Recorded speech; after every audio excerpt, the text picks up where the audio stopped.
Hi hello and welcome back to my channel. இன்றைக்கி நம்ம எல்லாருக்கும் ரொம்ப பிடிச்ச சுவையான சங்கரா மீன் குழம்பு எப்படி செய்யலாம் அப்படிங்கிறத பார்க்க போகிறோம். இது ரொம்ப ஈஸியான ரெசிபி தாங்க. ஸோ வீடியோவை ஸ்கிப் பண்ணாமல் பாருங்கள். வீடியோக்குள்ளே போகிறதுக்கு முன்னாடி இது வரைக்கும் இந்த சேனலை சப்ஸ்கிரைப் பண்ணாதவங்க ப்ளீஸ் லைக் பண்ணுங்கள், ஷேர் பண்ணுங்கள், சப்ஸ்கிரைப் பண்ணுங்கள். மறக்காமல் பக்கத்தில் இருக்க பெல் ஐக்கானை கிளிக் பண்ணிவிட்டு ஆளுங்கிற ஆப்ஷனை எனேபிள் பண்ணிக்கோங்க.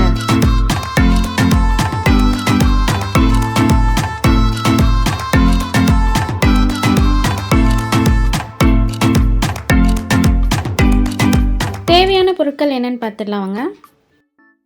ஒரு 10 பூண்டும் கீறின பச்சை மிளகா 1, வெந்தயம் 1/4 டீஸ்பூன், சீரகம் 1/2 டீஸ்பூன், சோம்பு 1/2 டீஸ்பூன், கருவேப்பிலை, மீடியம் சைஸ் தக்காளி 2, 1 கப் சின்ன வெங்காயம், நறுக்கிய கொத்தமல்லி, 4 டேபிள் ஸ்பூன் குழம்பு மிளகாய்த்தூள், 1/2 டீஸ்பூன் மஞ்சத்தூள், 1 டீஸ்பூன் உப்பு, ஒரு லெமன் சைஸ் புளி கரைச்சது, 1/2 கிலோ சங்கரா மீன். இப்போ ஒரு கடாயை நம்ம அடுப்பில் வச்சிடலாம். கடாய் நல்லா ஹீட் ஆனதும் நம்ம தேவையான அளவு ஒரு 2 டேபிள் ஸ்பூன் அளவு எண்ணெய் ஊற்றிக்கலாம். இப்போ நம்ம வெந்தயம், சீரகம், சோம்பு எல்லாம் ஆட் பண்ணிக்கலாம்.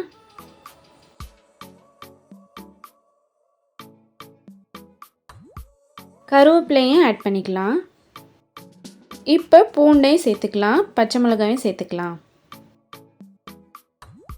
பூண்டு நல்லா கலர் சேஞ்ச் ஆகிற வரைக்கும் நம்ம வதக்கி விடலாம்.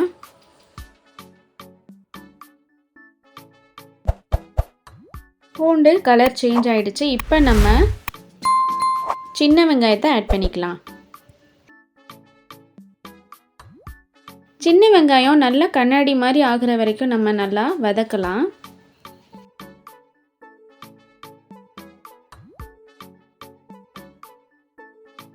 வெங்காயம் நல்லா வதங்கிடுச்சு பாருங்கள். இப்போ நம்ம தக்காளி சேர்த்துக்கலாம்.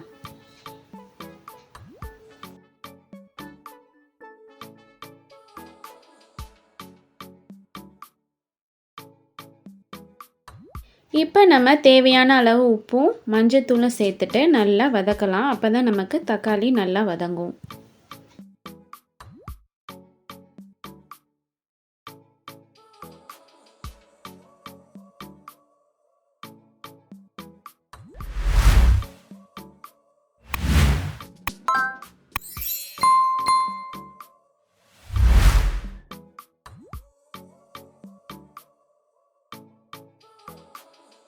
தக்காளி நல்லா வதங்கிடுச்சு. இப்போ நம்ம குழம்பு மிளகாய்த்தூளை சேர்த்துக்கலாம். பச்சை வாசனை போகிற வரைக்கும் நம்ம நல்லா கிளறிக்கலாம். அதுக்கப்புறம் நம்ம கரைச்சி வச்ச புளியை சேர்த்துக்கலாம். புளி தண்ணியில் குழம்பு மிளகாய்த்தூள் நம்ம வதக்குனதும் நல்லா மிக்ஸ் ஆகணும், கரையணும். அந்த மாதிரி நம்ம மிக்ஸ் பண்ணிக்கலாம். அப்புறம் நமக்கு எவ்வளோ தண்ணி தேவையோ அந்த அளவுக்கு தண்ணி சேர்த்துட்டு நல்லா கொதிக்க விடலாம். நல்லா கொதிக்கட்டும்.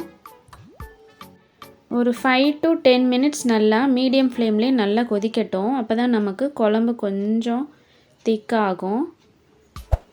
சில பேருக்கு குழம்பு தண்ணியாக இருந்தால் பிடிக்கும், சில பேருக்கு கொஞ்சம் திக்காக இருந்தால் பிடிக்கும். ஸோ உங்களுக்கு ஏற்ற மாதிரி நீங்கள் எந்த அளவுக்கு உங்களுக்கு குழம்பு கன்சிஸ்டன்சி வேணுமோ அந்த அளவுக்கு நீங்கள் கொதிக்க வச்சுக்கோங்க.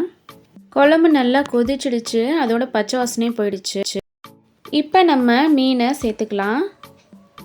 தள்ளி தள்ளி ஒரே இடத்துல போடாமல் அப்படியே கேப் இருக்கிற இடத்துலலாம் நம்ம மீனை போட்டுக்கலாம்.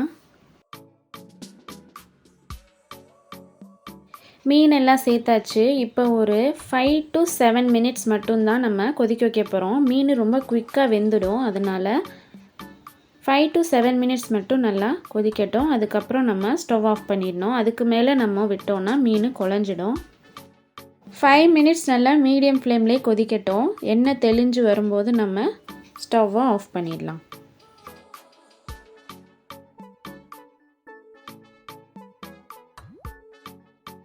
ஃபைவ் மினிட்ஸ் கழித்து பாருங்கள், நல்லா குழம்புல எண்ணெய் தெளிஞ்சிருச்சு. அதே மாதிரி மீனும் நல்லா வெந்துடுச்சு.